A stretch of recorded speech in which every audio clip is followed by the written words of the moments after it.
just tell us, what are the unique features about the Stabicraft that set it apart from the other boats in the market? Stabicraft essentially are a pontoon boat, so they have a sealed chamber of air all around the bottom of the boat that provides an unparalleled amount of stability and flotation.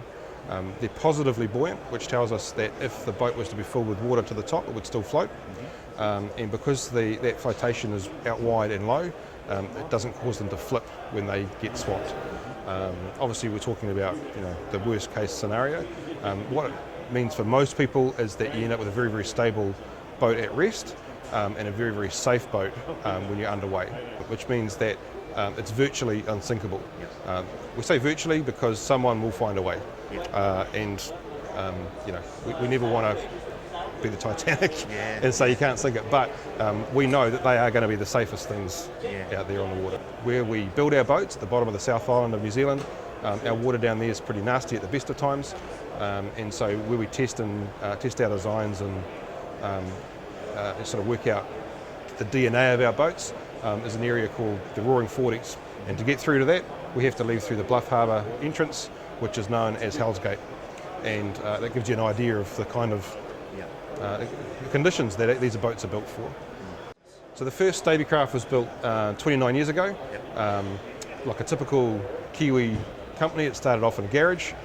Paul Adams, founder, built his first one in his own garage, and then decided that there's obviously a market for these, and it's just been a success story that's grown to the point where we're now the largest trailer boat manufacturer in New Zealand by a significant way.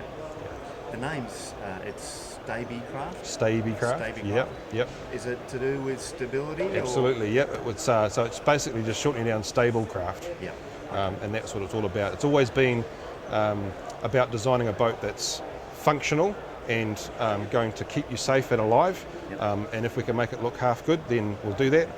But the early ones, they weren't known for their beauty whatsoever.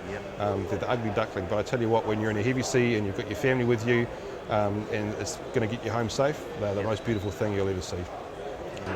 We're not making fiberglass ski boats that are about looks and presentation, and we're making functional, heavy-duty fishing recreational boats. And as such, we've earned a reputation with some of the government agencies around the world, coast guards, police, military units, and that kind of stuff are all in different countries using Stabicraft for various reasons, because they know that they're going to stand up to the kind of conditions that they're going in. You think of the Coast Guard, they're typically going out in the kind of weather that most people are coming in, so they're looking for a boat that's going to keep their guys safe and allow them to perform the functions they need to do out there. The last thing they want to be doing is worrying about whether their boat's going to get them home. Okay, so the important thing about this boat is it's got that, if you like, a life ring around it of flotation. It's got a pontoon, I guess, virtually around it. Yep, it's a pontoon boat, absolutely. And this ring of the pontoons that are around it, it's not dissimilar to the rib sort of principle, is it? Yeah, I guess that's kind of where the idea originated from. The first one was built, it looked like an aluminium rubber dinghy. It had round pontoons, they were tubular, and that's kind of where it all started. And over the years we've come up with released new generations of the pontoons to then create better water flow and protection from water, reverse chines, better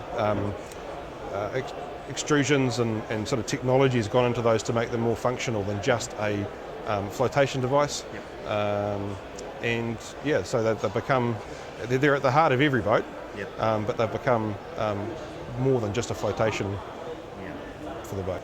Originally, most people are used to a fiberglass boat, and it's got a certain feel and a certain sound. Aluminium boats have their own sound, and that's, so some people, loud. They don't enjoy that kind of loud banging noise. So foam filling reduces a lot of that noise, so it reduces the booming, sort of drummy sound that you can get from aluminium boats. Provides a little bit of rigidity to the boat, but the main function is around sound insulation. Does nothing for the flotation of it. There's no extra buoyancy gain by putting foam in there, because you're talking about replacing air with foam. You're not going to get any more buoyancy out of it for doing that. So its purpose really is just to help deaden the noise. Correct. Additional to that, each of the chambers around, there's 5 chambers individually sealed. So it's not like it's one big chamber. They are sealed off. So if the absolute worst happened and you punctured one of them, you've still got 4 that are going to provide you with that stability. And I mean, you're talking about some heavy duty marine aluminium. You have to be a pretty catastrophic situation to dent one, let alone put a hole in it. Right.